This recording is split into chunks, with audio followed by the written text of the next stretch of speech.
The 2022 season marks the first for NASCAR's new next-gen car, which replaces the Gen 6 used from 2013 to 2021 as the car and chassis raced in the Cup Series.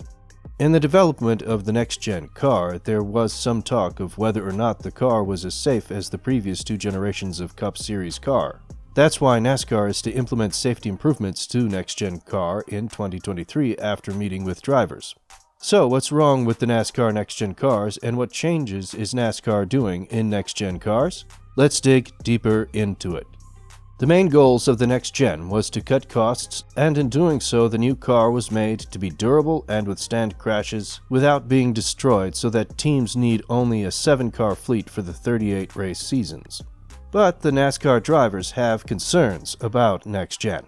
There is a generation of seasoned, experienced drivers in the NASCAR Cup Series who have gone many years without having to worry about their personal safety behind the wheel of a Cup car. There is another generation of younger drivers just arriving in Cup who have never had to worry at all. But after what has felt like generations of NASCAR racing being safe to the point of being outright sterile, the mood of the highest level of stock car racing is being colored by a rediscovered sense of vulnerability and anxiety, and the idea that the chances of not climbing back out of a Cup car in one piece are higher than they've been in many years. A number of tracks have fallen victim to the new aluminum rim and tire issues, and hits that were overlooked in previous generations of stock cars now have drivers and teams holding their breaths over safety concerns. 2311 Racing's Kurt Busch was the first to sustain a serious injury from a Gen 7 crash, suffering concussion-like symptoms after his qualifying wreck at Pocono Raceway in July. More than 3 months later, he still hasn't returned. Joe Gibbs Racing's Denny Hamlin also sat out of an Xfinity Series race due to soreness from a crash in the Gen 7 car. Most recently, Rick Ware Racing's Cody Ware suffered a devastating crash in the Gen 7 car, which led to him collapsing when he got out. Outside of injuries, the racing product in the Cup Series has taken a turn for the worse as well. With a record-tying 19 different winners with 4 races still remaining on the schedule, the parity the Gen 7 car offers is noted, but it has come at a cost. Several drivers have been leading races only to have random blown tires ruin their shot at taking the checkered flag, and the first few playoff races have amplified the issue. After having the safety issues, NASCAR is implementing safety improvements to Next Gen Car in 2023 after meeting with drivers. NASCAR held a meeting with its competitors at Charlotte Motor Speedway on Saturday morning to discuss efforts by the sanctioning body to improve driver safety in light of a recent spate of concussions and other injuries in the Cup Series Next Gen car. According to a report by NBC Sports, the meeting between NASCAR brass, competition officials, and drivers lasted 75 minutes, with an abundance of driver questions and comments preventing a NASCAR presentation from being completed.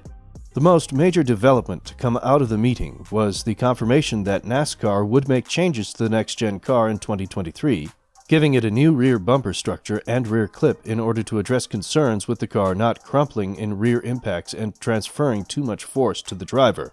Those improvements reportedly performed well during a crash test on Wednesday, and NASCAR will now begin to examine the car's front bumper structure based off of driver feedback. The meeting comes 1 week after driver tensions and frustration with NASCAR boiled over in the media after Alex Bowman suffered concussion-like symptoms in what appeared to be only a minor accident at Texas Motor Speedway. Bowman became the second driver this season to suffer a concussion in a rear impact, joining Kurt Busch, who has been sidelined with a concussion since Pocono in July. Cody Ware also skipped that weekend's race at the Charlotte Roval as he continues to recover from a foot fracture suffered in a head-on collision with the Texas Motor Speedway wall. The absence of 3 full-time drivers from Sunday's race, something that hasn't happened in over 20 years, highlights the safety concerns that have come to color much of the past months in NASCAR. Drivers and teams are clearly fed up with NASCAR. In an extraordinary move Friday, representatives of some of NASCAR's top teams said the sport business model is broken and they must come to a new revenue-sharing agreement with the League for Team Stability. The team representatives gave an unprecedented amount of details about business models and financial struggles to publicize their plight. NASCAR responded that it wants to work with the teams to solve their challenges. NASCAR says it had a productive test of its new car and promised drivers that solutions to some of their safety concerns should be implemented by next season. Tell us your thoughts about all this in the comments section. Well, that's it from this video. We hope you enjoyed this video. If you'd like to see more of our content, please subscribe to our channel. We're so glad to have you here with us today, and we look forward to seeing you again soon. Bye-bye.